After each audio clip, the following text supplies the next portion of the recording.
Bonjour mes élèves de la première préparatoire. Aujourd'hui, nous allons travailler étude de texte. Nous allons prendre la suite du texte Les Carnets, page 41, ligne 58 à la page 42.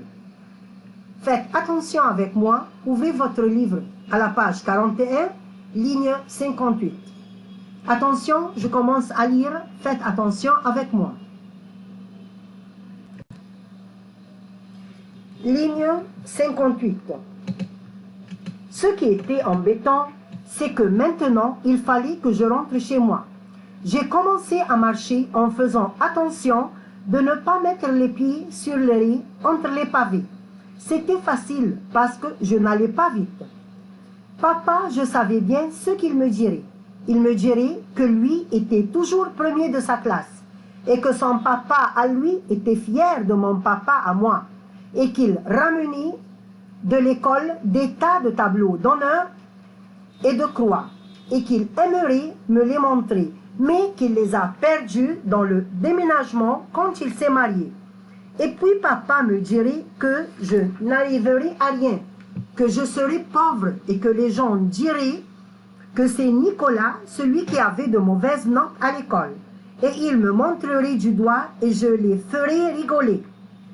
Après, papa me dirait qu'il se saignait aux 4 veines pour me donner une éducation soignée et pour que je sois armée pour la vie et que moi j'étais un ingrat et que je ne souffrais pas de la peine que je faisais à mes parents et que je n'aurais pas de dessert.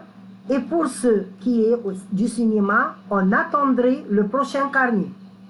Il va me dire tout ça, mon papa, comme le mois dernier et le mois d'avant. Mais moi, j'en ai assez. Je vais lui dire que je suis très malheureux. Et puisque c'est comme ça, eh bien, je vais quitter la maison et partir très loin. Et on me regrettera beaucoup et je ne reviendrai que dans des tas d'années. Et j'aurai beaucoup d'argent.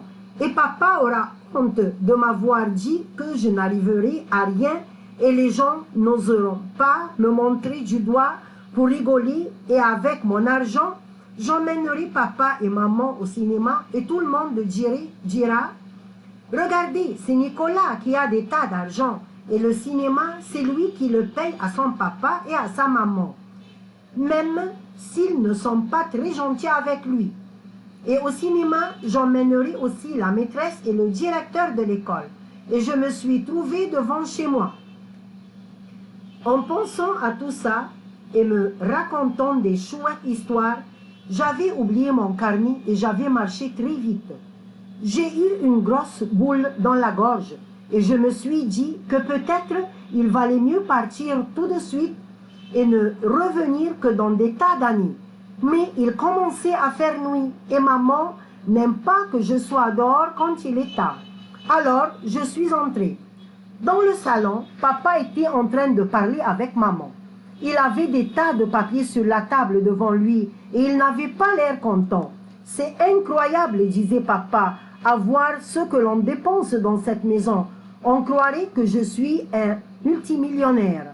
Regarde-moi ces factures, cette facture du boucher, celle de l'épicier.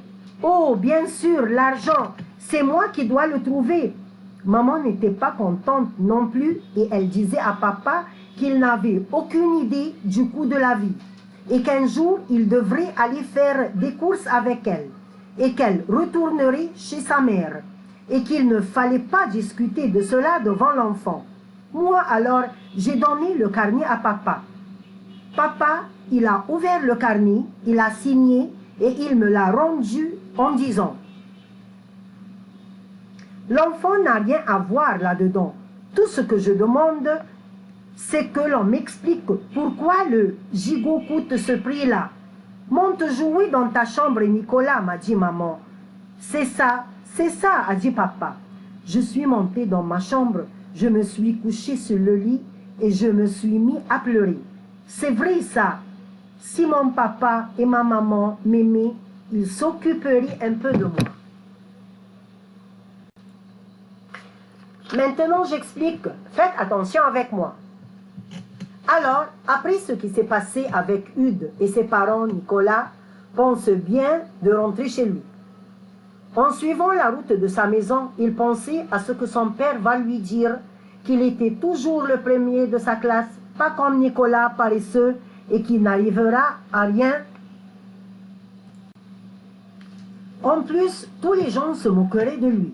Il pense aussi que son père lui dira qu'il était ingrat envers lui, car il n'arrive pas à sentir la fatigue que fait son père pour lui chercher l'argent. Alors, il pense qu'il sera privé de dessert et de cinéma. Nicolas est vraiment malheureux et il pense de quitter la maison et partir très loin et qu'il ne reviendra que dans des tas d'années. Il croit aussi qu'il aura beaucoup d'argent et que son père aura honte de lui dire qu'il n'arriverait à rien. Les gens aussi ne pourront pas se moquer de lui. Il pense aussi emmener son père et sa mère au cinéma avec son argent et c'est lui qui payera car il est devenu très riche. Nicolas dit qu'il emmènerait aussi la maîtresse et le directeur de l'école au cinéma. Et voilà que Nicolas se réveille de son rêve et se trouve devant sa maison. Il avait marché très vite et avait oublié son carnet. Maintenant, il rentre chez lui. En ce moment, ses parents étaient en pleine dispute.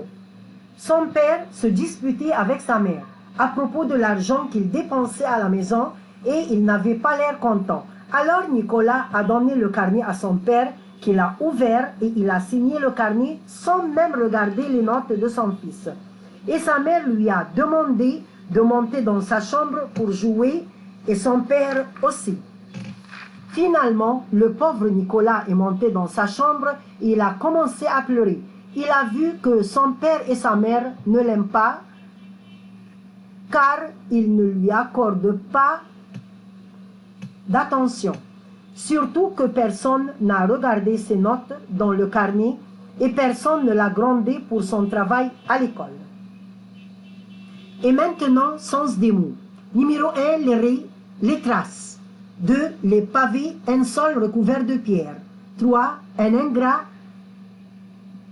qui n'a aucune reconnaissance pour les bienfaits ou les services reçus. Alors, mes élèves, pour la prochaine fois, il faut résoudre les questions de la deuxième partie, page 43, lecture numéro 3, 6 et 7. Merci.